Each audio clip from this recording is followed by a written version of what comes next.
மாதிரி ஒரு சாம்பார் இட்லியோ தோசையோ சாப்பிட்டோம். சின்ன பிள்ளைங்க இருக்காங்களா, அவர்களுக்கு நல்லா இட்லி கொடுங்க. அது நல்லா சிகப்பரிசி இட்லி, கருப்பு இட்லி. நம்ம இட்லிலாம் வெள்ளையாக இருக்கணும்னு ஒரு வியாதியை வச்சுருக்கோம். தயவுசெய்து அந்த வியாதியிலேருந்து வெளியே வரணும்.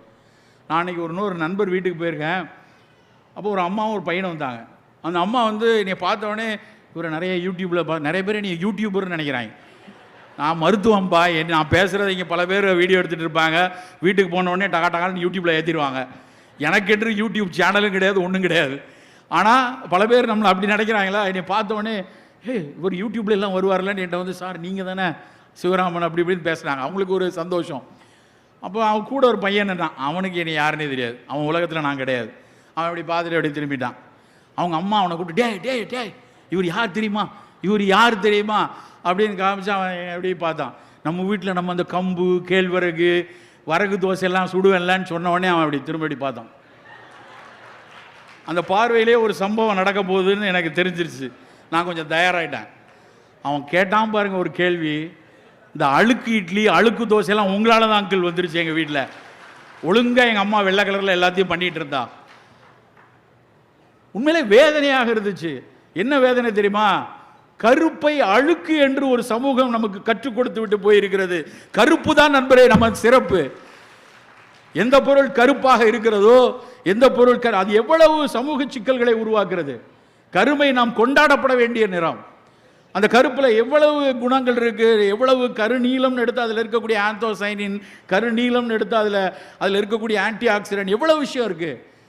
அப்படியே வீட்டில் எங்கள் அம்மாலாம் தோசைக்கு ஆட்டும் போது நாங்கள் பக்கத்தில் உட்காந்துருப்போம். எங்கள் அம்மா நிறைய கதை சொல்லும். இப்போலாம் கதை சொல்கிறதே யாரும் கிடையாது. ஆனால் எங்கள் அம்மா கதை சொல்லிகிட்டு இருக்கும்போதே நாங்கள் வந்து அந்த உளுந்தை அந்த உளுந்து தொலியில் அப்படியே அந்த கருப்பு தொலியை எடுக்கிறது ஒரு ஆர்ட்டு.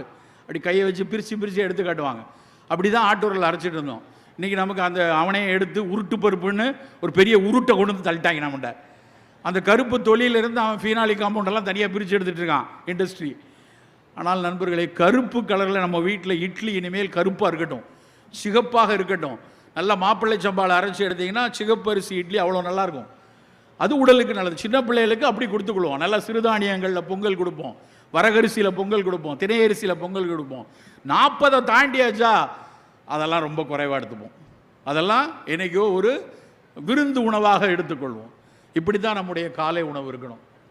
மதிய உணவு நான் முதல்ல சொன்ன மாதிரி 6 சுவையிலும் இருக்கட்டும். சோறு குறைவாகவும் ரெயின்போ ஃபுட்டுன்னு சொல்லுவோம், மருத்துவர்களுக்கு தெரியும். பல வண்ணங்களில் இருக்கணும். சிகப்பு நிறத்தில் நல்ல மாதுளம்பழம், இல்லை சிகப்பு நிறத்தில் ஏதாவது கரு நீளத்தில் இப்போ சக்கரவள்ளி கிழங்கு வருது, purple colour sweet potato.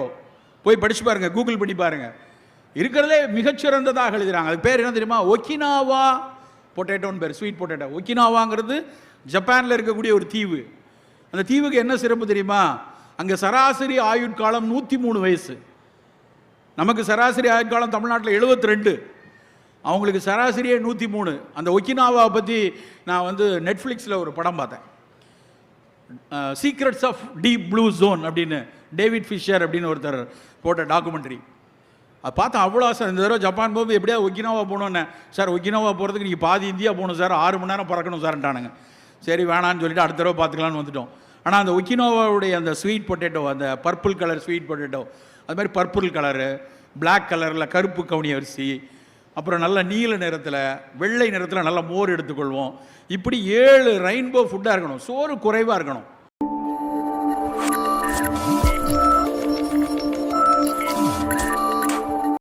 Cut biome, cut biota, second genome என்கிறார்கள்.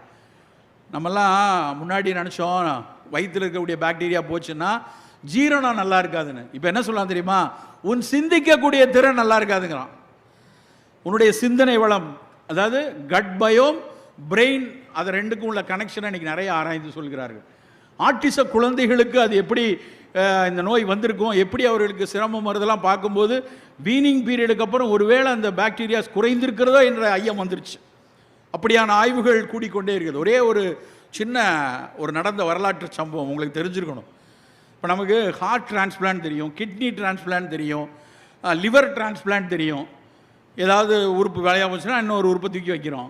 அப்படி ஒரு டிரான்ஸ்பிளான்ட் நடந்தது. என்ன டிரான்ஸ்பிளான்ட் தெரியுமா? Faecal transplant.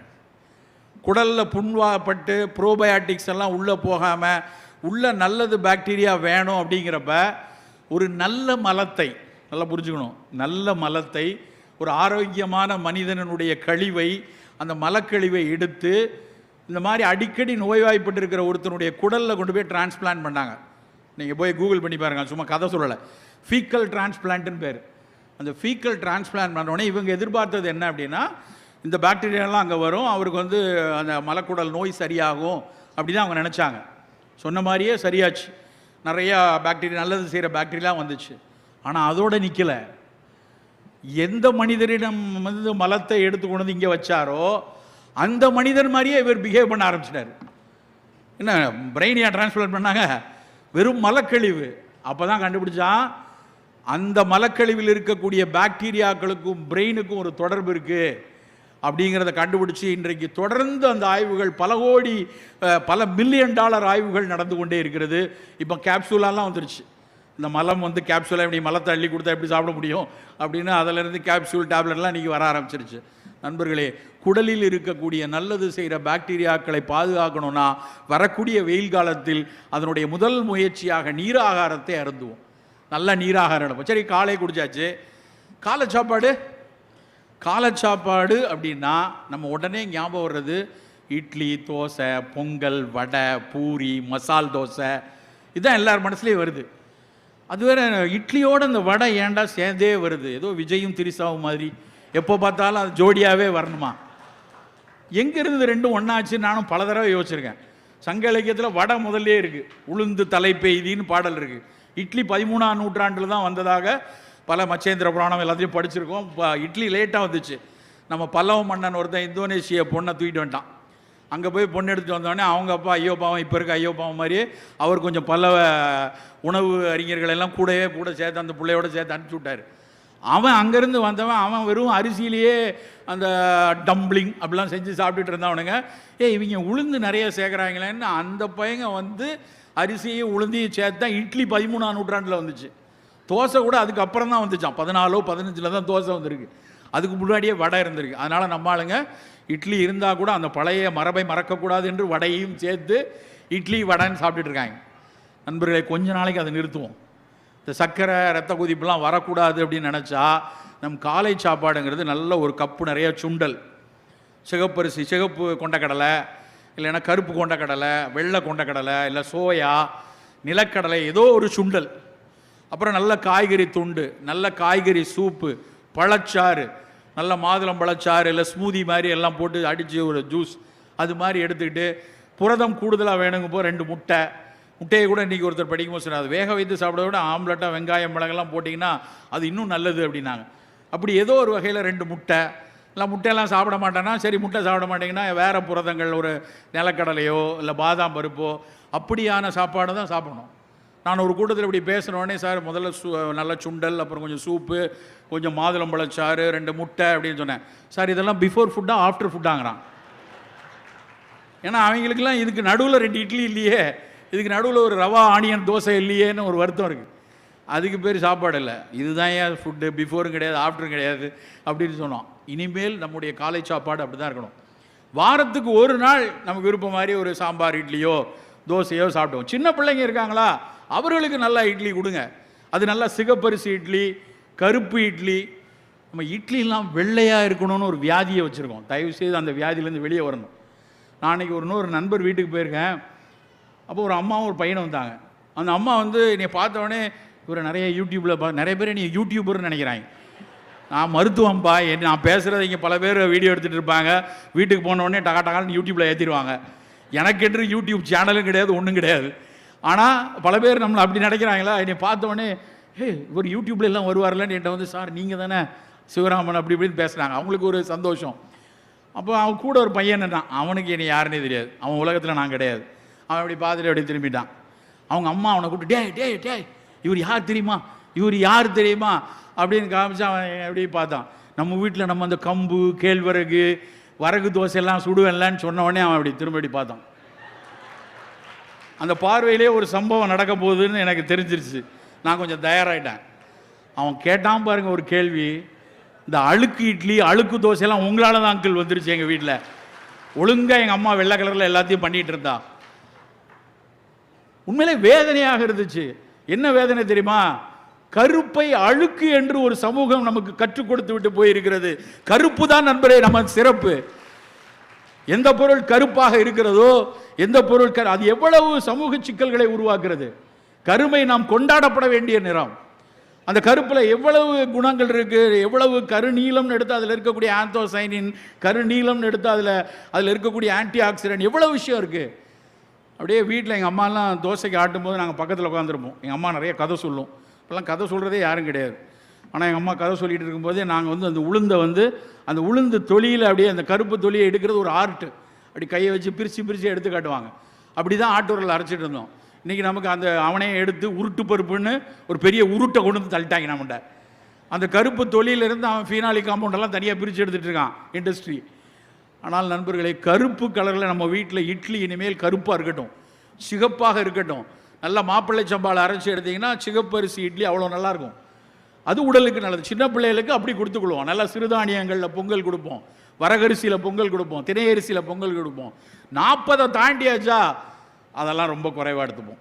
அதெல்லாம் என்னைக்கோ ஒரு விருந்து உணவாக எடுத்துக்கொள்வோம். இப்படி தான் நம்முடைய காலை உணவு இருக்கணும். மதிய உணவு நான் முதல்ல சொன்ன மாதிரி 6 சுவையிலும் இருக்கட்டும். சோறு குறைவாகவும் ரெயின்போ ஃபுட்டுன்னு சொல்லுவோம், மருத்துவர்களுக்கு தெரியும். பல வண்ணங்களில் இருக்கணும். சிகப்பு நிறத்தில் நல்ல மாதுளம்பழம், இல்லை சிகப்பு நிறத்தில் ஏதாவது கரு நீளத்தில் இப்போ சக்கரவள்ளி கிழங்கு வருது, பர்பிள் கலர் ஸ்வீட் பொட்டேட்டோ. போய் படிச்சு பாருங்கள், கூகுள் பண்ணி பாருங்கள். இருக்கிறதே மிகச்சிறந்ததாக எழுதுகிறாங்க. அது பேர் என்ன தெரியுமா? ஒக்கினாவா பொட்டேட்டோன்னு பேர், ஸ்வீட் பொட்டேட்டோ. ஒக்கினாவாங்கிறது ஜப்பானில் இருக்கக்கூடிய ஒரு தீவு. அந்த தீவுக்கு என்ன சிறப்பு தெரியுமா? அங்கே சராசரி ஆயுட்காலம் 103 வயசு.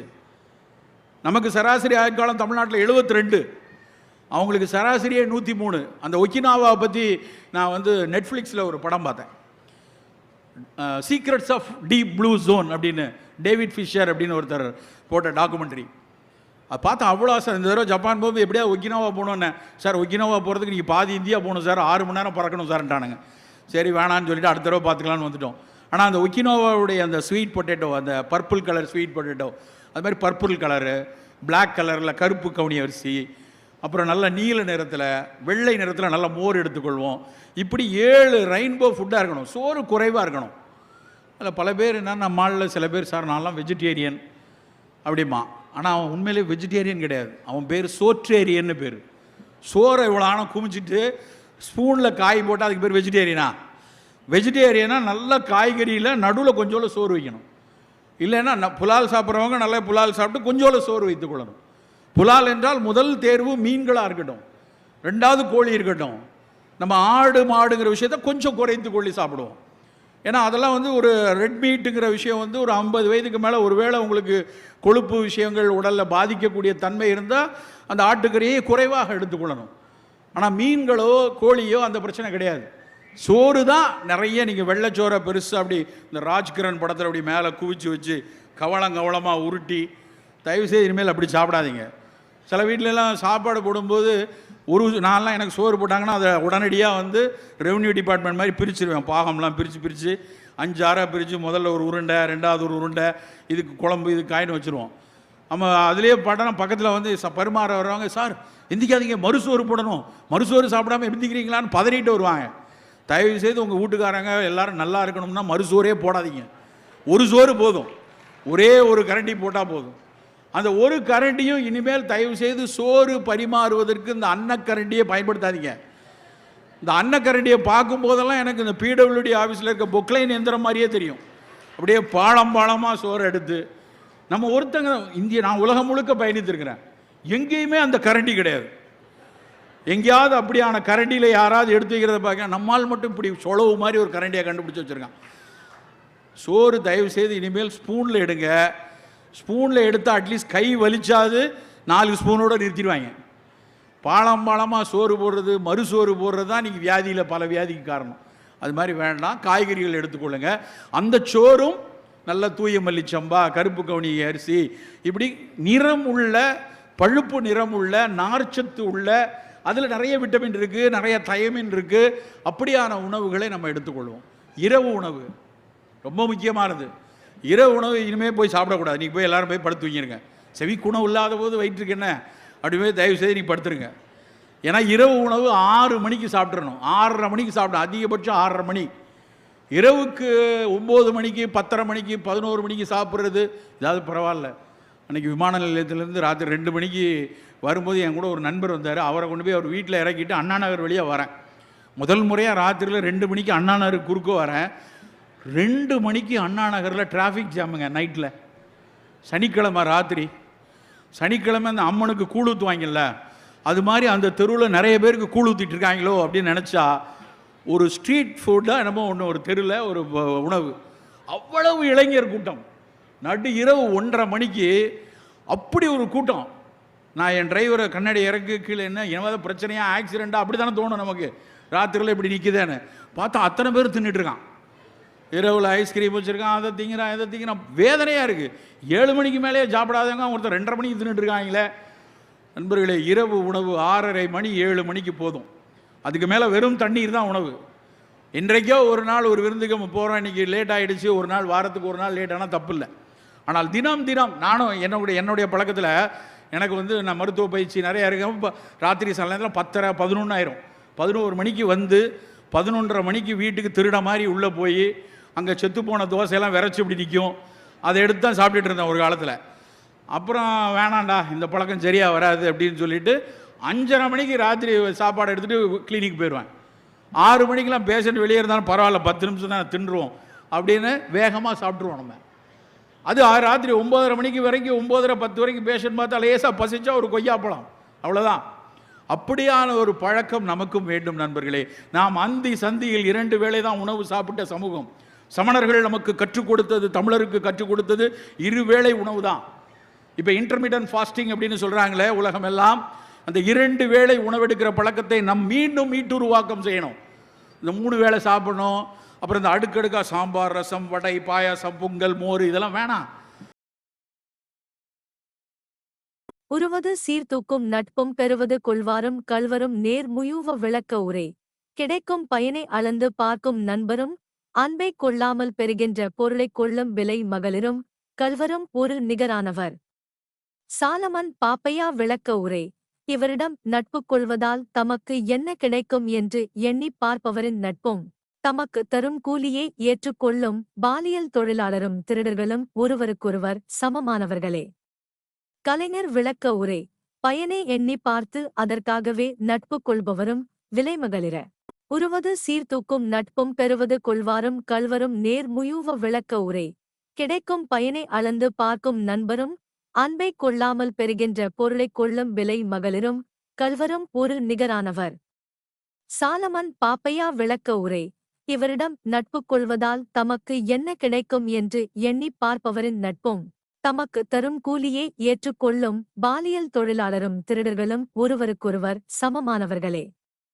கலைஞர் விளக்க உரை. பயனை எண்ணி பார்த்து அதற்காகவே நட்பு கொள்பவரும் விலைமகளிர. உருவது சீர்தூக்கும் நட்பும் பெறுவது கொள்வாரும் கள்வரும் நேர் முயூவ விளக்க உரை. கிடைக்கும் பயனை அளந்து பார்க்கும் நண்பரும் அன்பை கொள்ளாமல் பெறுகின்ற பொருளைக் கொள்ளும் விலை மகளிரும் கள்வரும் ஒரு நிகரானவர். சாலமன் பாப்பையா விளக்க உரை. இவரிடம் நட்பு கொள்வதால் தமக்கு என்ன கிடைக்கும் என்று எண்ணி பார்ப்பவரின் நட்பும் தமக்கு தரும் கூலியை ஏற்றுக்கொள்ளும் பாலியல் தொழிலாளரும் திருடர்களும் ஒருவருக்கொருவர் சமமானவர்களே. கலைஞர் விளக்க உரை. பயனை எண்ணி பார்த்து அதற்காகவே நட்பு கொள்பவரும் விலைமகளிர. உருவது சீர்தூக்கும் நட்பும் பெறுவது கொள்வாரும் கள்வரும் நேர் முயூவ விளக்க உரை. கிடைக்கும் பயனை அளந்து பார்க்கும் நண்பரும் அன்பை கொள்ளாமல் பெறுகின்ற பொருளைக் கொள்ளும் விலை மகளிரும் கள்வரும் ஒரு நிகரானவர். சாலமன் பாப்பையா விளக்க உரை. இவரிடம் நட்பு கொள்வதால் தமக்கு என்ன கிடைக்கும் என்று எண்ணி பார்ப்பவரின் நட்பும் தமக்கு தரும் கூலியை ஏற்றுக்கொள்ளும் பாலியல் தொழிலாளரும் திருடர்களும் ஒருவருக்கொருவர் சமமானவர்களே. கலைஞர் விளக்க உரை. பயனை எண்ணி பார்த்து அதற்காகவே நட்பு கொள்பவரும் விலைமகளிர. உருவது சீர்தூக்கும் நட்பும் பெறுவது கொள்வாரும் கள்வரும் நேர் முயூவ விளக்க உரை. கிடைக்கும் பயனை அளந்து பார்க்கும் நண்பரும் அன்பை கொள்ளாமல் பெறுகின்ற பொருளைக் கொள்ளும் விலை மகளிரும் கள்வரும் ஒரு நிகரானவர். சாலமன் பாப்பையா விளக்க உரை. இவரிடம் நட்பு கொள்வதால் தமக்கு என்ன கிடைக்கும் என்று எண்ணி பார்ப்பவரின் நட்பும் தமக்கு தரும் கூலியை ஏற்றுக்கொள்ளும் பாலியல் தொழிலாளரும் திருடர்களும் ஒருவருக்கொருவர் சமமானவர்களே. கலைஞர் விளக்க உரை. பயனை எண்ணி பார்த்து அதற்காகவே நட்பு கொள்பவரும் விலைமகளிர உருவது சீர்தூக்கும் நட்பும் பெறுவது கொள்வாரும் கள்வரும் நேர் முயூவ விளக்க உரை. கிடைக்கும் பயனை அளந்து பார்க்கும் நண்பரும் அன்பை கொள்ளாமல் பெறுகின்ற பொருளைக் கொள்ளும் விலை மகளிரும் கள்வரும் ஒரு நிகரானவர். சாலமன் பாப்பையா விளக்க உரை. இவரிடம் நட்பு கொள்வதால் தமக்கு என்ன கிடைக்கும் என்று எண்ணி பார்ப்பவரின் நட்பும் தமக்கு தரும் கூலியை ஏற்றுக்கொள்ளும் பாலியல் தொழிலாளரும் திருடர்களும் ஒருவருக்கொருவர் சமமானவர்களே. கலைஞர் விளக்க உரை. பயனை எண்ணி பார்த்து அதற்காகவே நட்பு கொள்பவரும் விலைமகளிர உருவது சீர்தூக்கும் நட்பும் பெறுவது கொள்வாரும் கள்வரும் நேர் முயூவ விளக்க உரை. கிடைக்கும் பயனை அளந்து பார்க்கும் நண்பரும் அன்பை கொள்ளாமல் பெறுகின்ற பொருளைக் கொள்ளும் விலை மகளிரும் கள்வரும் ஒரு நிகரானவர். சாலமன் பாப்பையா விளக்க உரை. இவரிடம் நட்பு கொள்வதால் தமக்கு என்ன கிடைக்கும் என்று எண்ணி பார்ப்பவரின் நட்பும் தமக்கு தரும் கூலியை ஏற்றுக்கொள்ளும் பாலியல் தொழிலாளரும் திருடர்களும் ஒருவருக்கொருவர் சமமானவர்களே. கலைஞர் விளக்க உரை. பயனை எண்ணி பார்த்து அதற்காகவே நட்பு கொள்பவரும் விலைமகளிர உருவது சீர்தூக்கும் நட்பும் பெறுவது கொள்வாரும் கள்வரும் நேர் முயூவ விளக்க உரை. கிடைக்கும் பயனை அளந்து பார்க்கும் நண்பரும் அன்பை கொள்ளாமல் பெறுகின்ற பொருளைக் கொள்ளும் விலை மகளிரும் கள்வரும் ஒரு நிகரானவர். சாலமன் பாப்பையா விளக்க உரை. இவரிடம் நட்பு கொள்வதால் தமக்கு என்ன கிடைக்கும் என்று எண்ணி பார்ப்பவரின் நட்பும் தமக்கு தரும் கூலியை ஏற்றுக்கொள்ளும் பாலியல் தொழிலாளரும் திருடர்களும் ஒருவருக்கொருவர் சமமானவர்களே. கலைஞர் விளக்க உரை. பயனை எண்ணி பார்த்து அதற்காகவே நட்பு கொள்பவரும் விலைமகளிர உருவது சீர்தூக்கும் நட்பும் பெறுவது கொள்வாரும் கள்வரும் நேர் முயூவ விளக்க உரை. கிடைக்கும் பயனை அளந்து பார்க்கும் நண்பரும் அன்பை கொள்ளாமல் பெறுகின்ற பொருளைக் கொள்ளும் விலை மகளிரும் கள்வரும் ஒரு நிகரானவர். சாலமன் பாப்பையா விளக்க உரை. இவரிடம் நட்பு கொள்வதால் தமக்கு என்ன கிடைக்கும் என்று எண்ணி பார்ப்பவரின் நட்பும் தமக்கு தரும் கூலியை ஏற்றுக்கொள்ளும் பாலியல் தொழிலாளரும் திருடர்களும் ஒருவருக்கொருவர் சமமானவர்களே. கலைஞர் விளக்க உரை. பயனை எண்ணி பார்த்து அதற்காகவே நட்பு கொள்பவரும் விலைமகளிர